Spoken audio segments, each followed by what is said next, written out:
Hello.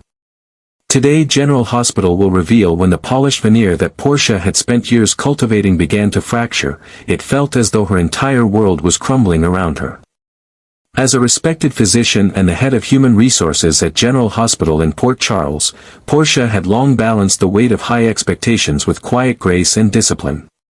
She had sacrificed deeply, her personal time, her peace of mind, even her own sense of freedom, to reach that height of professional authority. Yet, all of that began to unravel the moment Drew, with his polished charm and deceptive poise, revealed the darker face behind his mask. He didn't merely coerce her, he manipulated her through fear. He pressured her into falsifying Michael Corinthos' medical records to suggest a substance addiction, a calculated move to destabilize the Corinthos family. When she hesitated, he threatened to expose the shadows of her past.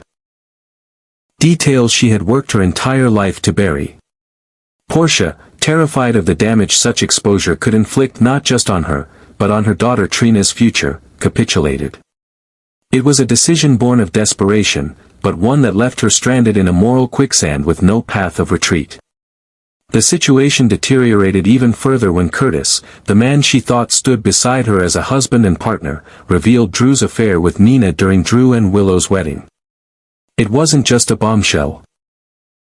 It was an emotional earthquake. In front of a room full of guests, at a ceremony that was supposed to symbolize joy and new beginnings, the truth detonated. Willow, blindsided by the betrayal, fled the ceremony in tears, shattered. The wedding that had been meticulously planned now lay in ruins.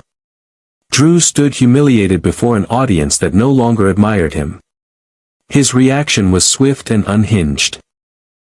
Vowing revenge, not only on Curtis for the public humiliation but also on Portia, whom he now viewed as a threat to his narrative of control. While Portia struggled to contain the fallout from her own ethical compromises, Drew was already weaponizing the hospital's internal systems against her. Quietly, methodically, he began to orchestrate her professional demise by feeding anonymous complaints to the medical board and pushing for a full-scale ethics review. But light has a way of breaking through even the darkest corners, often from the most unexpected places. When Willow ran from the chaos of the church, she didn't run into emptiness, she ran into Isaiah. Isaiah, a quiet but observant physician known more for his steady hands than political maneuvering, found her trembling in the shadows behind the sanctuary. He didn't press her. He didn't interrogate her. He simply offered her a moment of stillness, a space to breathe, to unravel, to speak freely. And Willow did. She confessed everything, the threats Drew had made, the documents he had forced her to sign to cover up his embezzlement through the hospital's charitable accounts, and how he had emotionally manipulated her, using guilt and fear as his tools. Isaiah listened, and what he heard chilled him. Not because he didn't believe it, but because he saw the pattern, the same pattern Portia had once tried to describe, though she had never dared to name Drew outright.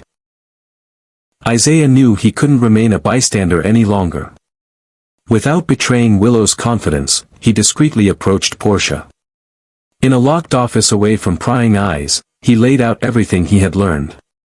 Not just Willow's confessions, but supporting evidence, inconsistencies in Drew's hospital audits, back-channel communications, copies of emails that had been altered, transaction logs that didn't match the paper trail. Portia stared at the evidence, stunned into silence. For so long, she had been fighting alone, shouldering the burden of her mistakes with no hope of redemption.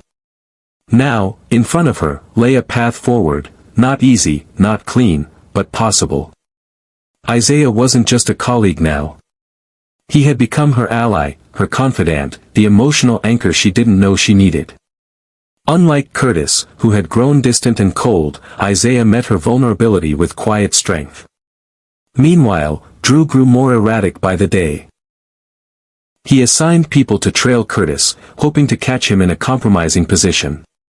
He fed damaging, anonymous tips about Portia to hospital board members and manipulated journalists to publish scathing pieces about her leadership. His goal was simple: isolate her, discredit her, and destroy her before she could raise her voice. But in his fury, he grew careless. He reverted to his old habits. storing blackmail materials and encrypted files on a private server, crafting threatening letters from burner accounts, and above all, assuming that no one dared to challenge him. Portia and Isaiah knew these behaviors too well.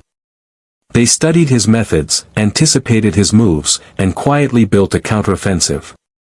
Portia was no longer afraid. Under Isaiah's guidance, she began assembling a case file, not to defend herself, but to attack. She wasn't seeking leniency. She was seeking truth. With every document she compiled, with every testimony she recorded, Portia's resolve deepened. She had once walked the line between professional and personal destruction. Now she was ready to expose the very system that enabled men like Drew to thrive. Isaiah never left her side. He coached her through the legal jargon, helped her prepare for depositions, and reminded her that integrity wasn't a relic, it was a weapon. Together, they plotted a strategy to bring their findings to the hospital board, not as an emotional appeal, but as a factual dissection of systematic abuse, manipulation, and coercion that had spread like rot through General Hospital's corridors. They knew that once they stepped forward, there would be no going back. Drew, sensing that his enemies were closing in, launched a final act of desperation. He tried to delete the evidence, to intimidate witnesses, to disappear records. But he failed. And when he realized he had failed, Drew did what cowards always do, he ran. Overnight, he vanished from Port Charles. His apartment was left stripped, his electronics destroyed, his contacts silent. But it was too late. The hospital board, now armed with Portia's evidence and Isaiah's corroboration, launched an independent inquiry not just into Drew's misconduct but into the broader culture of silence and fear he had cultivated. In the aftermath, the tide began to shift. Portia, once at the center of scandal, now stood as a symbol of bravery. Her willingness to confront her own failures, to fight back against a system designed to crush dissent, inspired others. Several hospital staff members came forward with their own stories. Drew's empire of secrets collapsed under its own weight. Portia was cleared of wrongdoing and reinstated with full honors. The experience left her forever changed, scarred, but stronger than ever. Trina, who had distanced herself from her mother during the darkest days, returned, not with words, but with presence. A quiet embrace in the hospital corridor mended wounds no apology could. Curtis, though still emotionally withdrawn, extended his support from a distance, acknowledging that while their marriage may not be salvageable, he respected Portia's courage. And Isaiah remained, the one constant throughout the storm. He didn't ask for recognition. He didn't want glory. But Portia saw him, truly, for the first time, not just as an ally, but as someone who had believed in her when she no longer believed in herself. The kingdom Portia had built may have crumbled, but in its place stood something far more resilient, a legacy not of position or power, but of truth, redemption, and quiet defiance. And Isaiah, steady, unwavering, and loyal, was no longer just part of the backdrop. He was at the center of her story, the beginning of something she never thought she'd find again, hope. When Portia stepped into the hospital boardroom that morning, the air was already taut with unspoken tension. The room was lined with stern faces, some hardened by decades of bureaucratic authority, others newer, uncertain, glancing from one another for clues. But all eyes eventually fell on her. Portia stood firm, her back straight despite the tremble threatening to betray her strength. Dressed in a simple blazer, stripped of all ornamentation, she carried only a single folder, worn at the edges, but filled with the kind of truths that could destroy empires. As she opened it and began to speak, the silence grew deeper. Her voice, calm but resolute, echoed off the sterile walls. Portia didn't mince words. She confessed that she had, under immense pressure, altered Michael Corinthos' medical records. But more importantly, she revealed the source of that pressure, Drew. She named him clearly, without hesitation. She described how he had used his influence, his charm, and ultimately his threats to manipulate her and others into carrying out unethical acts for his benefit. She laid out the evidence, the altered files, the fabricated email chains, the security footage inconsistencies, and her own communications with him that demonstrated coercion. But Portia didn't stop there. What shook the room most wasn't just her confession or the damning evidence. It was the sudden ripple of realization among the staff present. As she spoke, many began exchanging glances. And slowly, like dominoes toppling, a few hands went up. One nurse recounted a strange request from Drew about covering up discrepancies in pain medication logs. A junior administrator spoke of veiled threats tied to her job security after she refused to reclassify hospital billing codes. A surgeon, previously loyal to Drew, admitted being encouraged to omit key information in a post-operative report. None had spoken out before. Each had felt alone, frightened, and ashamed. But Portia's bravery gave them permission to speak. That single meeting ignited what would later be described as a reckoning within General Hospital. Within 48 hours, more than a dozen anonymous testimonies were submitted, and the board was forced to take immediate action. Layers of Drew's misconduct, hidden behind institutional silence, were finally being peeled away. His image as a competent and forward-thinking administrator crumbled into dust as the mask fell. The charismatic manipulator had left behind a wake of fear, broken ethics, and silenced victims. Drew, upon learning that Portia had come forward, and that Isaiah had helped her piece everything together, panicked. It wasn't the fear of being exposed that shook him, but the realization that the myth of his invulnerability had finally shattered. He had built his power on isolation, convincing people that no one would believe them, that he could ruin them if they dared oppose him. But now they believed Portia. And that was enough. Within hours, Drew disappeared. His office was found deserted, the drawers emptied, the framed photos gone. His laptop had been burned in what appeared to be an intentional fire in a local storage unit registered under a false name. Bank records showed large withdrawals in cash. Associates he once kept close, attorneys, consultants, even a few corrupt hospital insiders, vanished from their positions or stopped answering calls entirely. His house was abandoned, blinds drawn, personal items left behind in disarray. What remained was a trail of destruction, a man on the run from accountability. But as Isaiah had once told Portia, liars always leave traces, even in their escape. And Drew had left plenty. The city of Port Charles, once charmed by Drew's professionalism and allure, now churned in chaos. Media outlets picked up the scandal within hours of Portia's testimony being leaked. Editorials were split, some criticized Portia for her initial compliance, accusing her of weakness or self-interest. But the dominant narrative celebrated her courage. Talk shows praised her as a whistleblower, an example of moral redemption. Former patients rallied in support. Even those who had lost faith in the hospital's leadership began to believe it could be reborn under better guidance. In response, the hospital board made a historic decision. Not only was the internal ethics probe against Portia immediately dismissed, but the board also launched a full-scale, independent investigation into Drew's influence across multiple departments. That included his role in hiring practices, contract negotiations, charitable funds, and disciplinary actions against employees. A special audit committee was formed, and whistleblower protections were reinforced. Portia, once a target of scrutiny, was invited to serve as an advisor to the investigation, a symbol that truth, once spoken, could reshape the system. For Portia, vindication was not the end, but the beginning of healing. Her reputation, once at risk of total collapse, was now intertwined with integrity and resilience. The weight of guilt she had carried began to lift, not because her mistakes were forgotten, but because she had faced them. And she had done so publicly, without hiding behind excuses or shame. More importantly, she had reminded others of the power of truth, even when spoken from a place of brokenness. Isaiah, who had stood by her through the darkest moments, remained quietly in the background.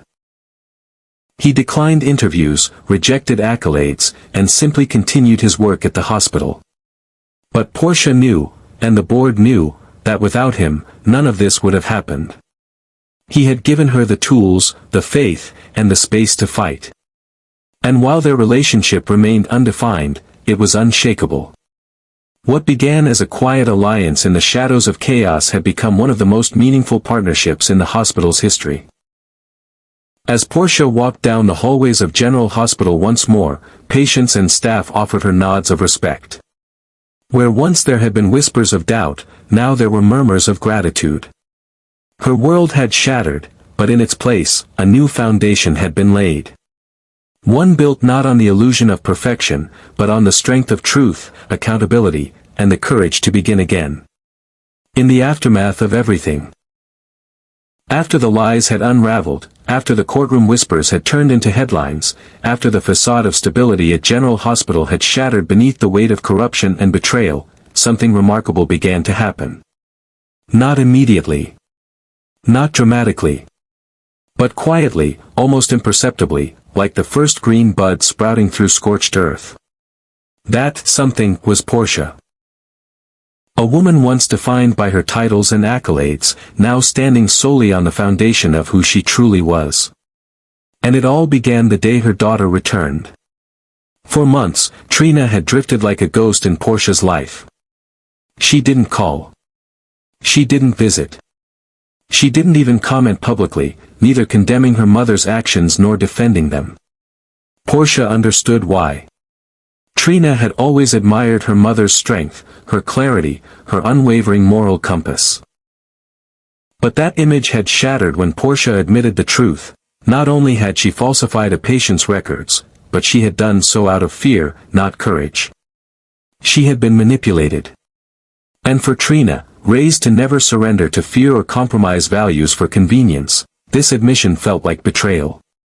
Portia respected the silence. It was punishment, yes, but also space. Space Trina needed to process, to reevaluate the woman she thought she knew.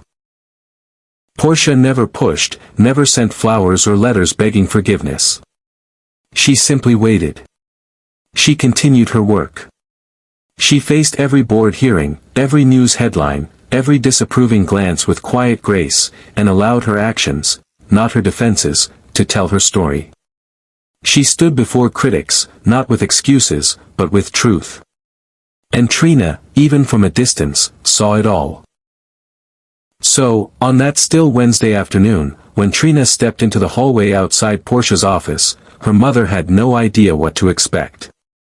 There had been no warning, no text message, not even a glance across a hospital event. Yet there she was, standing in the doorway, her expression unreadable. Portia froze mid-sentence as she spoke to a colleague. Time slowed. She whispered something to excuse herself and turned to face her daughter. And in that moment, neither of them said a word. Trina walked forward, slowly but purposefully, and wrapped her arms around her mother.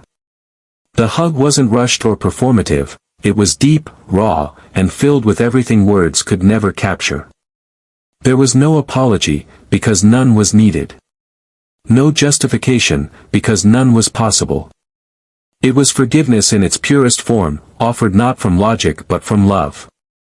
Portia held her daughter tightly, burying her face into her shoulder as tears fell freely. For the first time in months, she allowed herself to feel the grief of what she'd almost lost. Trina, the heart she had fought for in silence, had found her way back. And with her return came a sense of emotional rebirth that even vindication from the hospital board hadn't provided. Curtis, too, re-entered the periphery of her life. He didn't reappear dramatically or beg reconciliation. His path back was more complicated, more cautious. Their marriage had crumbled not because of a single lie, but because of layers of betrayal and silence that had worn away the trust between them. But Curtis, a man of principle, understood what it meant to fall, and what it meant to get back up. Though he wasn't ready to return as a husband, he reached out to Portia through mutual friends and colleagues. He sent a message, short and clear: "You stood up. I see you. Keep fighting. I'm proud." And that was enough. In a world where love so often demands restitution, Curtis had offered respect. It gave Portia peace, even if reconciliation was still uncertain. Through it all, Isaiah remained. Not as a savior, not as a lover, but as something far more enduring, a witness. He had watched her crumble and watched her rebuild. He had guided her without pushing, supported her without smothering, and stood beside her without ever asking for acknowledgement. At first, their relationship had been professional, forged in shared values and ethical outrage. But somewhere along the way, it had evolved into a bond made stronger by silence than by speech. Isaiah understood the language of resilience, the way someone could say, "I'm okay," while breaking inside. He offered her no false hope, only presence. When others fled, he stayed. When she doubted herself, he quietly reminded her of who she was, not with speeches, but with his unwavering loyalty. As weeks passed, General Hospital transformed. Portia became more than a survivor, she became a reformer. The woman who had once compromised her ethics now redefined them. She initiated systemic audits, worked with legal advisors to create new safeguards against coercion, and established a confidential reporting system for staff facing intimidation. Employees who once feared retaliation now saw her as an advocate. Where Drew had built a reign of fear, Portia was building a culture of trust. The hospital board, initially skeptical, began to embrace her leadership with cautious admiration. Patients returned, some bringing flowers, others just silent nods of gratitude. Media shifted its tone, from scrutiny to celebration.